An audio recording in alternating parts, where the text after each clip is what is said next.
Hi friends, എല്ലാവർക്കും തൻഷിക്ക് വേർഡിലേക്ക് സ്വാഗതം.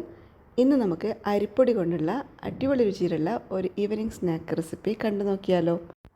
അതിനു മുന്നേ ഈ ഒരു ചാനൽ ആദ്യമായിട്ട് കാണുന്നതാണെങ്കിൽ ചാനൽ സബ്സ്ക്രൈബ് ചെയ്തിട്ട് സപ്പോർട്ട് ചെയ്യാനായിട്ട് ആരും മറക്കരുത്. നമുക്ക് വീഡിയോയിലോട്ട് പോകാം. ഇതിനായിട്ട് ഞാനിവിടെ 2 കപ്പ് അരിപ്പൊടിയാണ് എടുത്തിട്ടുള്ളത്.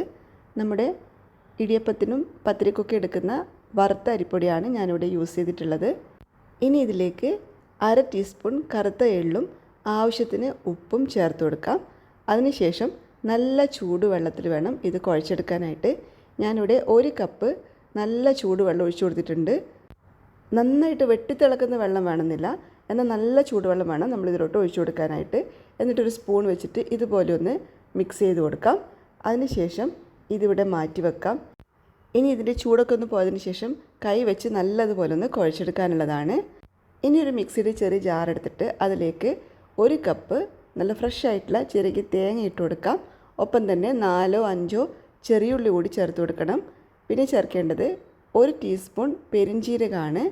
ഇനി ഇതെല്ലാം കൂടി നല്ലതുപോലെ ഒന്ന് ക്രഷ് ചെയ്തെടുക്കാം. അങ്ങനെ ഒത്തിരി അരയണമെന്നൊന്നുമില്ല, ജസ്റ്റ് ഇതുപോലെ ഒന്ന് ക്രഷ് ചെയ്തെടുത്താൽ മതി.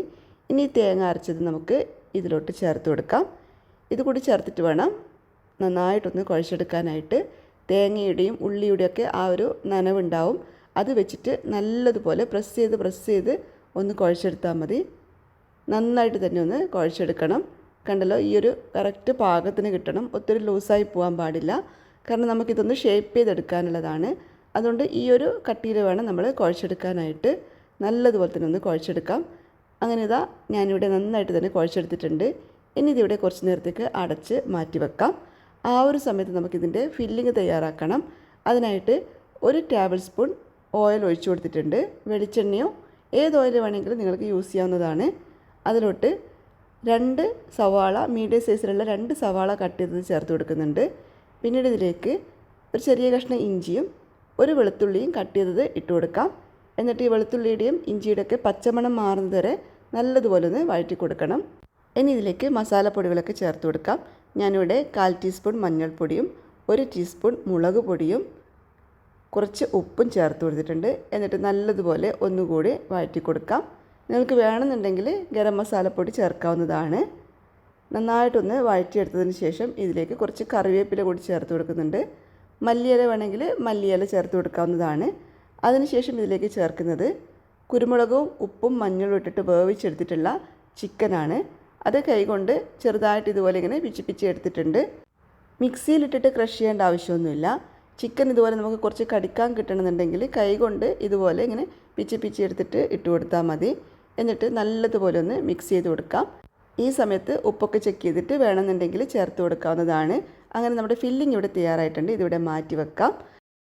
അടുത്തതായിട്ട് നമ്മൾ കുഴച്ച് വെച്ചിരിക്കുന്ന മാവിൽ നിന്ന് കുറച്ചെടുത്തിട്ട് ആദ്യം ചെറിയൊരു ഉരുളയാക്കി എടുക്കണം. കയ്യിൽ ഒട്ടിപ്പിടിക്കുന്നതെന്ന് തോന്നുകയാണെങ്കിൽ കുറച്ച് ഓയിൽ അപ്ലൈ ചെയ്തിട്ട് ഇതുപോലെ ബോൾസാക്കി എടുത്താൽ മതി. ചെറിയൊരു ബോളാക്കി എടുത്തിട്ടുണ്ട്. എന്നിട്ടിത് കൈയുടെ അടിയിൽ വെച്ചിട്ട് ഒന്ന് ഷേപ്പ് ചെയ്ത് കൊടുക്കണം. ഞാനിവിടെ ഒരു സ്ക്വയർ ഷേപ്പിലാണ് ആക്കിയെടുക്കുന്നത്. എങ്ങനെ വേണമെങ്കിലും നിങ്ങൾക്കിത് തയ്യാറാക്കി എടുക്കാവുന്നതാണ്. ഞാനൊരു വെറൈറ്റിക്ക് ഇതുപോലെ ചെയ്യുന്നേ ഉള്ളൂ.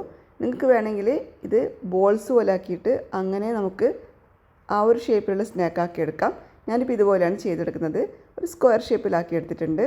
അതിവിടെ മാറ്റി വെക്കുന്നുണ്ട്. അതിനുശേഷം വീണ്ടും ഒരു ചെറിയ ഉരുള എടുത്തിട്ട് അതേപോലെ തന്നെ ഷേപ്പ് ചെയ്തെടുക്കാം. ഇതുപോലെ കയ്യിൽ വെച്ചിട്ട് സ്ക്വയർ ഷേപ്പാക്കി എടുക്കണം. നിങ്ങൾക്ക് വേണമെങ്കിൽ സർക്കിൾ ഷേപ്പിലാണെങ്കിൽ അങ്ങനെയും ചെയ്തെടുക്കാവുന്നതാണ്. സ്ക്വയർ ഷേപ്പിൽ ആക്കിയെടുത്തതിന് ശേഷം ഇനി ഇതിലോട്ട് നമ്മൾ തയ്യാറാക്കി വെച്ചിരിക്കുന്ന ഫില്ലിങ് വെച്ച് കൊടുക്കണം. അങ്ങനെ ഇതിങ്ങനെ ഷേപ്പാക്കി എടുത്തിട്ടുണ്ട്. ഇനി ഇതിലേക്ക് നമ്മുടെ ഫില്ലിങ് വെച്ച് കൊടുക്കാം. എത്രത്തോളം ഫില്ലിങ് വെച്ച് കൊടുക്കാൻ പറ്റുമോ അത്രത്തോളം ഫില്ലിങ് വെച്ച് കൊടുക്കാം.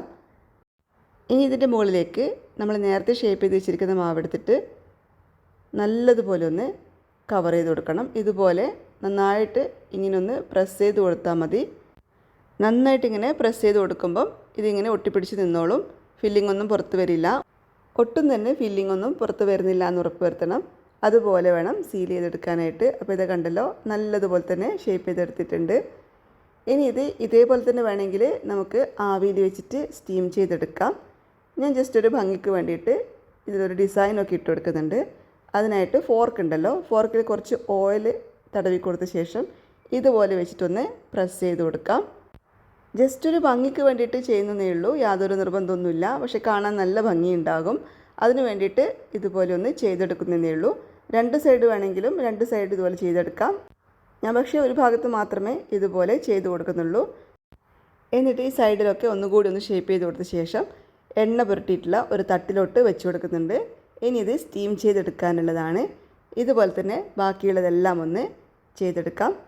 ഇനി ഇതൊന്ന് ആവി കയറ്റിയെടുക്കണം. അതിനായിട്ട് ഒരു സ്റ്റീമറിൽ കുറച്ച് വെള്ളം ചൂടാവാനായിട്ട് വെച്ചിട്ടുണ്ടായിരുന്നു. അതിലോട്ട് വെച്ച് കൊടുക്കാം. അതിനുശേഷം അടച്ച് വെച്ചിട്ട് 5 മുതൽ 10 മിനിറ്റ് വരെ മീഡിയം ഫ്ലെയിമിലിട്ടിട്ടൊന്ന് കുക്ക് ചെയ്തെടുക്കാം. അപ്പോഴിതാ ഇതിവിടെ നല്ലതുപോലെ തന്നെ വെന്ത് കിട്ടിയിട്ടുണ്ട്. ചൂടൊക്കെ ഒന്ന് പോയി കിട്ടിയിട്ടുണ്ട്. ഇതിങ്ങനെ തന്നെ കഴിക്കാനും നല്ല ടേസ്റ്റാണ്. ഇനി അതല്ല ചെറുതായിട്ടൊന്ന് ഫ്രൈ ചെയ്ത് കഴിക്കാനാണെങ്കിൽ ഇതുപോലെ ഒരു ബൗളിലോട്ട് 1 ടേബിൾ സ്പൂൺ കശ്മീരി ചില്ലി പൗഡറും 1/4 ടീസ്പൂൺ മഞ്ഞൾപ്പൊടിയും ആവശ്യത്തിന് ഉപ്പും വെള്ളവും ചേർത്തിട്ട് ഇതൊന്ന് കലക്കിയെടുക്കാം. അധികം തിക്കായി പോകരുത്. അത്യാവശ്യം ഒന്ന് ലൂസായിട്ട് വേണം ഇതൊന്ന് കലക്കിയെടുക്കാനായിട്ട്. കുറച്ചായിട്ട് വെള്ളം ചേർത്തിട്ട് കലക്കിയെടുത്താൽ മതി, ഒത്തിരി വെള്ളമായി പോകരുത്. അപ്പോൾ ഇത് കണ്ടല്ലോ, ഇതുപോലെ വേണം ഇതൊന്ന് കലക്കിയെടുക്കാനായിട്ട്. ഇനി ഇതിലേക്ക് ഓരോ പീസ് എടുത്തിട്ട് നല്ലതുപോലെ ഒന്ന് കോട്ട് ചെയ്തെടുക്കാം. നമ്മൾ മീനൊക്കെ ഫ്രൈ ചെയ്യുമ്പോൾ എങ്ങനെയാണ് ചെയ്യാറുള്ളത് അതുപോലെ ഒന്ന് കോട്ട് ചെയ്തെടുത്താൽ മതി. ഇതിപ്പോൾ കാശ്മീരി ചില്ലി പൗഡർ ആയതുകൊണ്ടാണ് നല്ല കളർ തോന്നുന്നത്. എരിവൊന്നും ഉണ്ടാവില്ല, ഒട്ടും തന്നെ എരിവുണ്ടാവില്ല, ഈ കളറ് മാത്രമേ ഉണ്ടാവുള്ളൂ. എന്നിട്ടൊന്ന് ഷാലോ ഫ്രൈ ചെയ്തെടുക്കണം. ഒത്തിരി എണ്ണയുടെ ഒന്നും ആവശ്യമില്ല, വളരെ കുറച്ച് എണ്ണയിൽ നമുക്കിതൊന്ന് ഷാലോ ഫ്രൈ ചെയ്തെടുത്താൽ മതി. ഒരു സൈഡൊന്ന് മുരിഞ്ഞതിന് ശേഷം ജസ്റ്റ് ഒന്ന് മറിച്ചിട്ട് കൊടുക്കാം. ഒത്തിരി സമയമൊന്നും ഇട്ടിട്ട് ഫ്രൈ ചെയ്യേണ്ട ആവശ്യമില്ല, ജസ്റ്റ് ഒന്ന് മുരിച്ചെടുത്താൽ മതി. രണ്ട് സൈഡും ഇതുപോലെ ചെറുതായിട്ടൊന്ന് മുരിച്ചെടുക്കാം. ഇനി ഇതിലേക്ക് ഞാൻ കുറച്ച് കറിവേപ്പില ഇട്ട് കൊടുക്കുന്നുണ്ട്. കറിവേപ്പില ഇങ്ങനെ ഇട്ട് കൊടുക്കുന്ന സമയത്ത് നല്ലൊരു മണവും രുചിയും ഉണ്ടാവും. കുറച്ച് കറിവേപ്പില ഇട്ട് കൊടുക്കാം. അതിനുശേഷം വീണ്ടും ഒന്ന് തിരിച്ചിട്ട് കൊടുക്കാം. അപ്പോൾ നിങ്ങൾ ഈ ഒരു ചാനൽ ആദ്യമായിട്ട് കാണുന്നതാണെങ്കിൽ ചാനൽ സബ്സ്ക്രൈബ് ചെയ്തിട്ട് സപ്പോർട്ട് ചെയ്യാൻ ആരും മറക്കരുത്. കൂടെ കാണുന്ന ബെല്ലൈക്കണിൽ ഓൾ എന്ന ഓപ്ഷൻ എനേബിൾ ചെയ്തിട്ടാണെങ്കിൽ ഞാൻ അപ്ലോഡ് ചെയ്യുന്ന എല്ലാ വീഡിയോസിൻ്റെ നോട്ടിഫിക്കേഷൻസും നിങ്ങൾക്ക് ലഭിക്കുന്നതായിരിക്കും. അങ്ങനെ ഇതാ കണ്ടല്ലോ, ഇതിവിടെ നല്ലതുപോലെ തന്നെ ഒന്ന് ഫ്രൈ ആയി കിട്ടിയിട്ടുണ്ട്. ഇതെല്ലാം ഞാനൊരു പ്ലേറ്റിലോട്ട് മാറ്റിയിട്ടുണ്ട്. നല്ല ടേസ്റ്റി ആയിട്ടുള്ള ഒരു സ്നാക്കാണിത്. ഇത് നമ്മൾ ചെയ്തിരിക്കുന്നത് ഏകദേശം നമ്മുടെ മലബാർ സ്പെഷ്യലായിട്ടുള്ള കൽമാസിൻ്റെ അതേ സ്റ്റൈലിലാണ്. ഷേപ്പൊക്കെ ഒന്ന് ചെറുതായിട്ട് മാറ്റിയെന്നേ ഉള്ളൂ, ചെറിയ വ്യത്യാസങ്ങളൊന്ന് വരുത്തിയെന്നേ ഉള്ളൂ.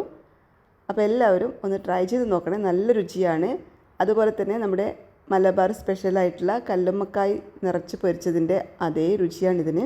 ആ ഒരു രുചി ഇഷ്ടപ്പെടുന്നവർ തീർച്ചയായിട്ടും ഇതും ഇഷ്ടപ്പെടും.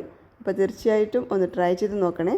വീഡിയോ നിങ്ങൾക്ക് ഇഷ്ടപ്പെട്ടിട്ടുണ്ടെങ്കിൽ ഫ്രണ്ട്സിനും ഫാമിലിക്കൊക്കെ ഒന്ന് ഷെയർ ചെയ്ത് കൊടുക്കണം. നോമ്പ് തുറക്കുന്ന സമയത്തായാലും ഈവനിങ് സ്നാക്കായിട്ടൊക്കെ തയ്യാറാക്കാൻ പറ്റുന്ന അടിപൊളി റെസിപ്പിയാണിത്. ഇതുപോലെ ചെയ്തെടുക്കുമ്പോൾ കാണാനായിട്ട് നല്ല ഭംഗിയാണ്. അപ്പോൾ വീഡിയോ നിങ്ങളുടെ ഫ്രണ്ട്സിനും ഫാമിലിക്കൊക്കെ ഒന്ന് ഷെയർ ചെയ്ത് കൊടുക്കണേ. അതുപോലെ ചാനൽ ആദ്യമായിട്ട് കാണുകയാണെങ്കിൽ ചാനൽ സബ്സ്ക്രൈബ് ചെയ്തിട്ട് സപ്പോർട്ട് ചെയ്യാനും ആരും മറക്കരുത്. നമുക്ക് വീണ്ടും പുതിയൊരു വീഡിയോ ആയിട്ട് കാണാം.